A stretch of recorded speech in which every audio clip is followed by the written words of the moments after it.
restaurants out there nowadays that have their own smoker boxes made right into them. I actually almost bought one of those, but I like my charcoal better. So what it is, you want to see the ribs? Yep. Here you go, everyone. I'll show this to you on film too. So, wow. It smokes like you wouldn't believe. This thing is awesome.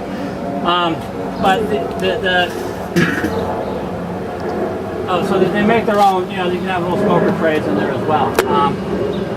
As far as indirect heat, you're really not going to get. I mean, you would just turn to one side up and then put your food on the other side if you got a gas grill to do the same process. Just don't have any heat on where the food actually is. Now, where do you put your chips relative to the flame on the gas grill? On the gas, you want to put it on the flame.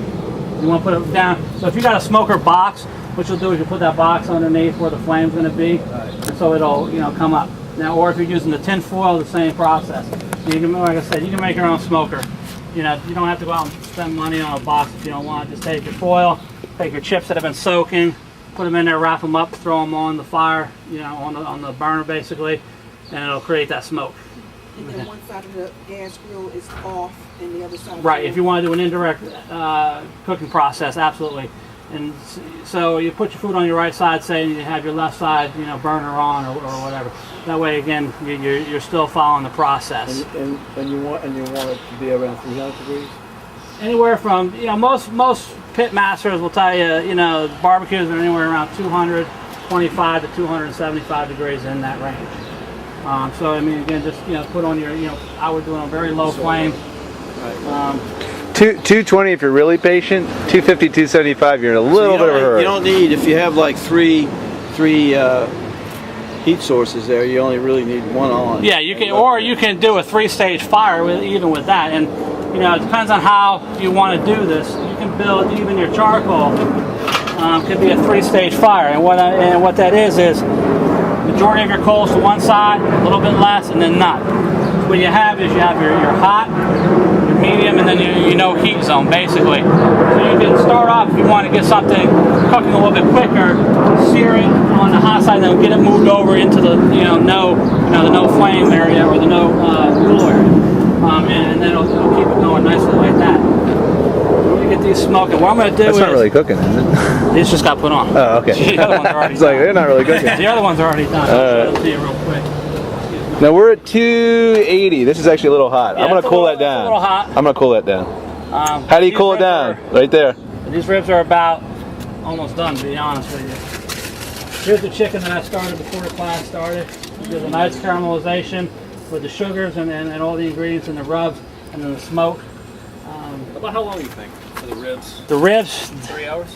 I do 4.5. He does 3. It depends. I like mine so they come off like charcoal, almost even jerky, a little dry. Yeah, He likes some moisture. Yeah, I like mine a little bit tender and to that point. But see, mine are better for breakfast. They're pretty. They're good. Rib jerky. I'm telling you, breakfast, perfect Here's some of food. the ribs that I cooked earlier. Here we go. These were the ones that were done in the egg. See, yeah, I'd cook those another hour. I would. Okay. Now we're gonna. I would. Now we're gonna. Yeah. We're gonna actually sauce them. I like them a little. I'm actually going to move these ribs over here on this rack a little bit. We're going to put some of these on, get them sauced, and let them cook a little bit. Yeah, I do those for me. How much was the chicken? How much? The chicken, Oh, hour and a half. I mean the thighs. I mean obviously if you get breast meat, you want a little bit longer. But didn't you just put these ribs on around noontime? how long have they been on? They've been on for a while, or no? That's a new one. These, what time is? We put those on like 10 o'clock. No, those are the ones I put on at 10. They're done. Those I mean, on but these like- are, but these have been cooking about 280 degrees though, relative. So- The cooking process is going to take less. Okay. Now, if you want to actually, we could take a temp on them, but I'm going to move these off to the side. These will be done in about another 45 minutes to where they should be. Then for saucing, then you're going to another 30 minutes or so. Sauce very low. And what's the temperature of the We're ribs? at 275 right now. No, of the ribs themselves. The ribs themselves. is the question. Pork. They say pork you need to have at like 155. All right. Somewhere in that range. I mean, for it to be done. Right. I don't. Ribs, I take I a don't little bit temperature higher. I pulled these off. These were like 180 degrees inside. So what that does is, I mean, you can see where it's starting to pull away from the bone. That's kind of what you want, so that when you go to eat them, they're really tender. We're gonna put some of these on here. What's some good techniques for taking the temperature of the meat? That's a good question. Yeah, because you got a lot of bone in there too. Right in the meat, right in the, Should I close? right in the actual heart of the meat. Should I close? And what I do is, yeah, for a minute, just stick it. You know, take a couple pieces, something like ribs. We're gonna get a couple pieces so you can take your temperature. And these are still sitting at about 120 degrees internal temperature. So they've stayed pretty warm, you know, with the foil on them and being out here. Okay.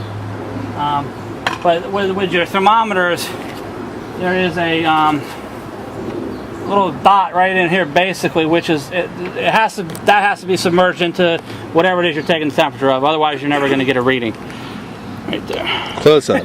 All right. Dot. We can play that back. Yeah, dot. I mean, that's the best way to describe it. Is a dot. What we're going to do is go ahead and get some of this barbecue. See, this is what I was talking about here. We got the mop, and then this is a brush. This is more of a like a horsehair. You know, these are the ones that you have to worry about the fibers coming off in. That's why, you know, silicone is good too, but you know, we're trying to keep it a little bit traditional. Mop this stuff on there. Now, I'm already going to tell you what I do differently. Okay, I would never do what he's doing simply because all that stuff sticks to the grill. So I put them in tin foil and then I sauce them. Like we have right there. Yeah, but I won't do that because the sugar will stick to your grill and it takes forever to get off. And frankly, it's easier to burn this way. So if you don't like burning, take them just about when they're close to finish. Take them in a big piece of tin foil, actually a couple pieces, wrap them up. You're going to put the barbecue, slash it all over there. Doesn't matter how much. And then you're literally steaming it in the barbecue sauce. And that's what I do. Here. Yeah, there you go. We're actually going to throw these over a little bit more of the direct heat. So Your grill will thank you.